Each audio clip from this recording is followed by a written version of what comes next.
What's going on, everybody? Evan here with Evan's Detailing and Polishing. We're out in the shop. We got some American Force wheels here. As you saw in a previous video, we showed how to sand the entire wheel and polish it back out on a resurfacing. But this set here actually just has some curb rash. So what I'm going to show you is I'm going to show you how to repair just curb rash. This guy went through a drive-through, managed to catch the curb. Got wide wheels. Don't do drive-throughs. Park it. I'm telling you, please park it. I'm sick of fixing these things. But what I'm going to show you here, I'm going to show you how to fix it if you want to do it yourself at home. Save yourself some time and money. Maybe not time, because it usually takes people longer the first time, but I'm going to show you here. I got 3 tools in front of me. I got a yellow buff with some brown compound, because as you'll see in a minute, these wheels are actually in really good shape. So I'm not going to cut these things down super hard like in the previous video with the orange and brown. I'm actually just going to do it with yellow and brown and just take my time.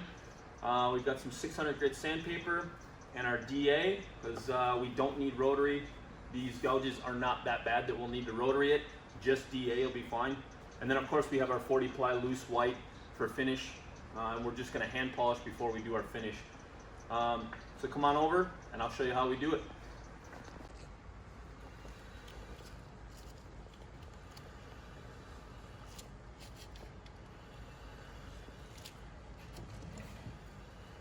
All right, so like I said, we got the 600 grit here on our Makita DA. You can find the link for the DA in the caption below. And the 600 grit sandpaper, you can get that on goshanan.com/shop. We keep it in stock. It's an item that we keep fully in stock. But if you look here, I just showed a short video of the curb rash that was on there, but I'm gonna show you how simple this is. I'd probably say 90% of the time, just 600 will cut it down. Once in a while, if it's a little deeper, I have to drop down to a 400 or a 320. But I will be able to knock these down with the 600. I did it on the other side of the truck already, so we should be able to do it on this side as well. But I'll just show you how quick and easy this is. I try to hold it and make sure that the sander isn't slipping and falling into the wheel. I want to kind of hold it out here, control it really well, so I will be holding it with both hands, trying to maintain my control so I don't slip and hit the wheel, because I don't want to have to do any more repair to this wheel than I have to. I want to only sand this outer section here. And any grit that you go deeper than 600 is going to bevel the edges, especially on these American Force wheels where they got these little round circles and they have their American Force name on it. The specialty forges will also do the same thing. If you sand them too deep, you will bevel the edges.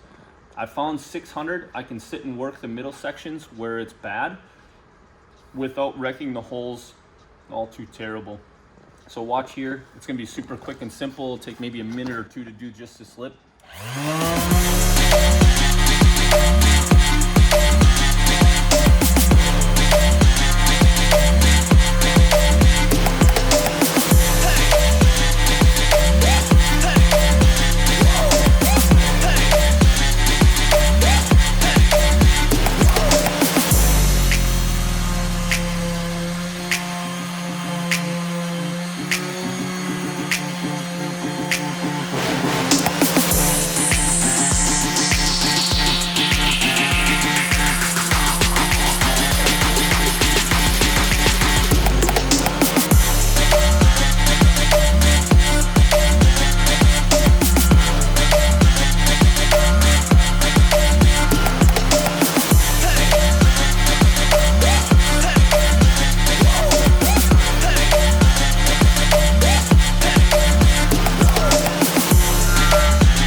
So it's just that quick and simple. This 600 is blown out, so I would replace this in between each wheel.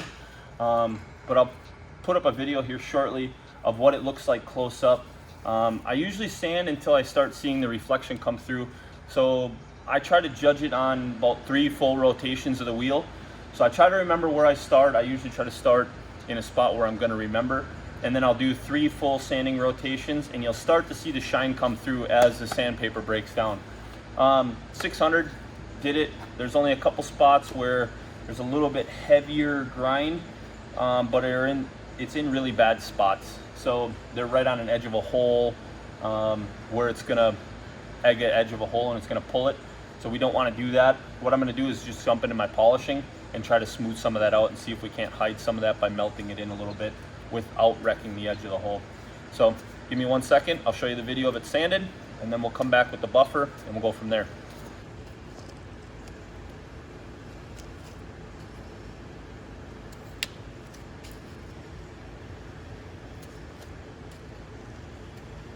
All right, so now what we got here, we got our yellow and brown on our 6,000 RPM. Here's our brown compound. I'm gonna do just this lip right now. The previous video shows you how to polish the wheel. I'm not gonna get into that on this wheel, just showing how to repair curb rash. If you had curb rash and your wheel was perfect, all I would do is hand polish the wheel to blend it up to where I cut just the rash. Have done that at some shows, just repaired curb rash and then just hand blended it from there. Super simple process. We'll maybe show you that in a separate video, but today we're just showing you how to fix this curb rash. So what we got is the yellow and the brown, of course our respirator. I'm just gonna jump right into it here. Of course the yellow and brown are available on goshanen.com/shop. All the products you see us use here in our shop, we sell. The buffers, I will put links to those in the caption below, but come on in close and watch how we do it.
So now we have just a little bit of excess compound around the edges of the holes and the lettering. What we're gonna do is we're gonna come in with some hand polish, rub across that and kind of just soften it up, take it off. And then we're just gonna come in with our white buff and our green compound. It goes super quick. Give me 1 minute to do that and we'll be right back.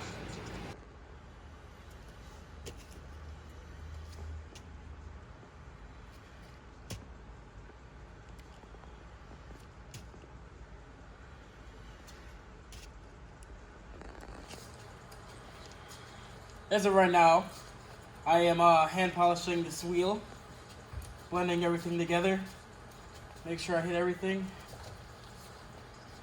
make sure everything is all hit. So we hit it with the white wheel afterwards. And we're just wiping it down so that we make sure we get all the compound off. We don't want cross-contamination into our next step. Ty's one of the best in the business for sure. He always makes my work that much better by getting it right the first time, that's for sure. That's very true in that. All right. And out on the letters is the most important part, getting all the excess compound off out there, because the white wheel is not going to just take that off on its own. You got to make sure you scrub it and get that stuff off. Watch real closely here. He's taking all that stuff off around all the letters, around all the holes. There's no compound left in there now. Works out really, really well. And then we're just gonna buff right over the top of that, finish it up. All right, so as you can see, we got the wheel jacked up here. I didn't point this out before, I definitely should have. But having it jacked up like this, I can make sure that I keep even pressure on the entire wheel. If I leave it on the ground and I'm buffing up here and I'm buffing upside down and I'm buffing this way and I'm buffing that way, as I explained in a previous video, buffing in different directions will pull the pores in different directions. Now these are forged wheels, so they are tighter poured, but nonetheless, you still will see some of that. I walk around the shows and I can definitely see some wheels are pulled in both directions. I'm not saying that's bad. Most people can't see it. I just see it myself. So I always jack the wheel up, and I always try to make sure that I keep my polish all going in the same direction. And by being able to keep my hands up here where I'm comfortable, I can make sure and maintain even pressure and heat. Even pressure and heat, like I said in a previous video, does help make your polish look even better. What I'll do is, I don't know if you catch it on the video, but is I usually put my foot underneath it. I have jack stands in here to make sure that this thing isn't going anywhere, but I put my foot underneath here and I use my foot to turn the wheel one way or the other. So pay attention when I'm doing this. When you see the wheel spinning, it's just my foot spinning it for me. The pressure of the buff isn't going to be enough to spin it. But of course we got white wheel, my respirator, and a green bar, and we're just going to go ahead and buff across this, and I'll show you how to do this lip.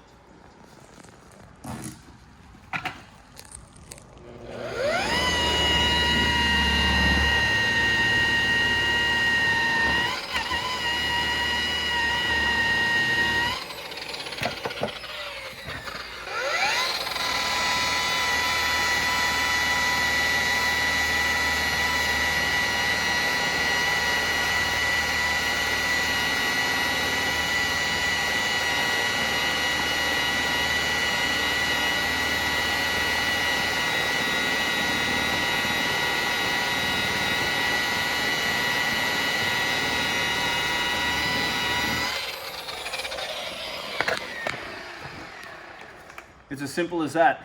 If you have a friend that you can ask to spin it for you if your brakes are sticky, that's even better.